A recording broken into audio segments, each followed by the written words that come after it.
안녕하세요. 이번 발표에서는 유전자 회로의 설계와 구현 도구, 그리고 이를 구성하는 원리에 대해 설명드리겠습니다.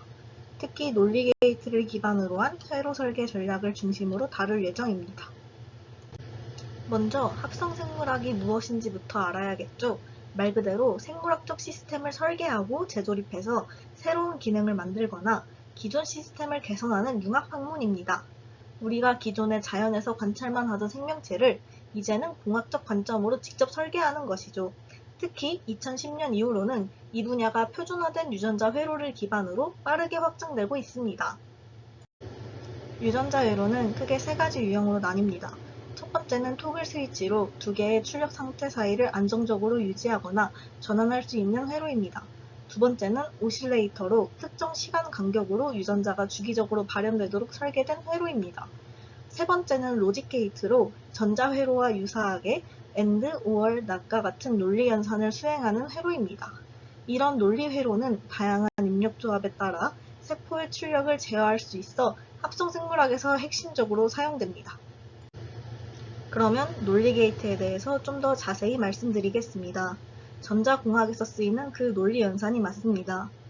A 그림, NOR 게이트는 두 입력이 모두 없을 때, B 그림, OR 게이트는 둘 중 하나라도 있을 때, C 그림, NOT 게이트는 어떤 조건이 없을 때, D 그림, AND 게이트는 두 조건이 모두 존재할 때, 이 그림 XOR 게이트는 둘 중 하나만 있을 때 발현되는 논리 게이트입니다. 이러한 논리 연산을 세포 속에서 구현하는 게 저희의 목표입니다. 유전자 회로 설계에는 몇 가지 핵심 원칙이 있습니다. 첫째, 과발현 또는 저발현을 방지하기 위해 프로모터와 RBS의 광도를 조절해야 합니다. 둘째, 회로 요소 간 간섭을 줄이기 위해 인설레이터를 사용하는 것이 중요합니다. 셋째, 출력과 입력의 동적 범위를 맞추기 위해 RBS 강도 조절 등으로 보정이 필요합니다. 그 외에도 단백질 분해 속도 조절, 교차 반응 방지, 반복 서열에 의한 유전자 재조합 회피, 환경 조건의 민감성까지 고려되어야 회로가 안정적으로 작동할 수 있습니다. 유전자 회로를 구성하는 주요 부품들을 정리해보면 다음과 같습니다. 프로모터는 유전자의 전사를 시작하는 역할을 하고, 리프레서는 전사를 억제하며, 액티베이터는 전사를 촉진하는 단백질입니다. 리포터는 유전자 회로의 출력을 가시화해주는 구성 요소이고, 인듀서는 회로를 작동시키는 외부 자극 분자로서 회로의 입력 역할을 합니다. 이 구성 요소들을 조합해 다양한 회로를 만들 수 있습니다. 그럼 우리가 이제 다루려는 대상, 장내 미생물은 무엇인지 말씀드리겠습니다. 우리 몸에는 수십조 개의 미생물이 살고 있는데요. 그중 장 속에 있는 박테리아들이 바로 장내 미생물군 마이크로바이오타, 마이크로바이옴이라고 합니다. 이 친구들은 단순히 음식 소화만 하는 게 아니라 면역 조절, 염증 반응, 신경 전달 물질 합성까지 관여해서 건강과 질병에 모두 큰 영향을 주고 있습니다.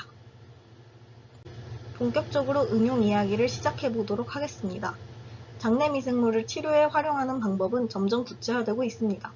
예를 들어 클로스트리디움이나 살모넬라 같은 박테리아는 종양 조직에 선택적으로 축적됩니다. 이 성질을 이용해서 암세포에만 작용하는 약물 전달이 가능하게 됐습니다. 게다가 유전자 조작을 통해 세포 독성 단백질을 분비하게 하거나 면역 활성 사이토카인을 생산하거나 종양 항원을 발현해서 우리 면역계를 자극하게 만들 수 있습니다. 심지어 shRNA를 써서 암 유전자 발현을 억제하는 방식도 있습니다. 실제로 이콜라이를 이용해서 베타카테닌 유전자를 억제하는 치료제가 미국 FDA에서 희귀의약품으로 지정돼서 임상 중에 있습니다.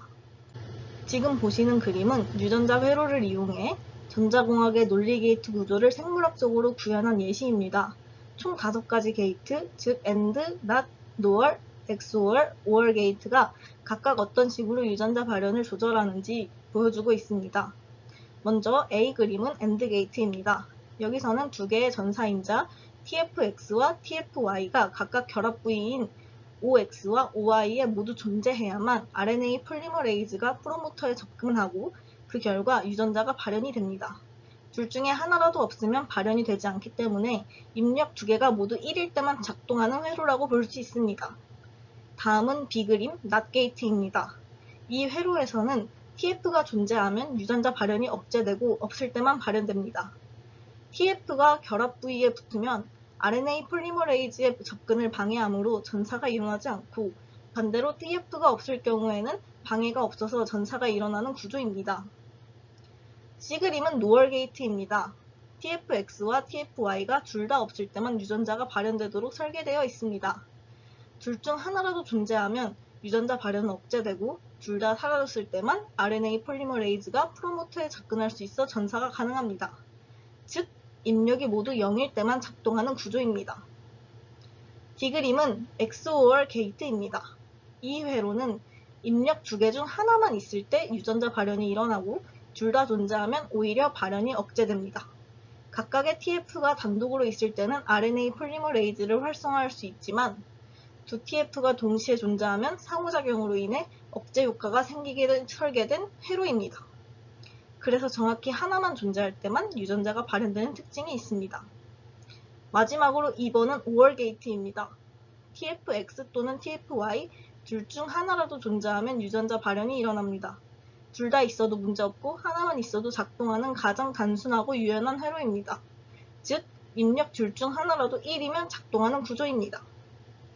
이러한 논리 게이트 기반의 유전자 회로는 실제 세포 안에서 다양한 환경 자극을 인식하고 그에 맞는 반응을 정밀하게 수행하도록 만들 수 있기 때문에 합성생물학에서 매우 중요한 기본 단위로 사용되고 있습니다. 지금까지 들어주셔서 감사합니다. 구독과 좋아요는 저에게 큰 힘이 됩니다.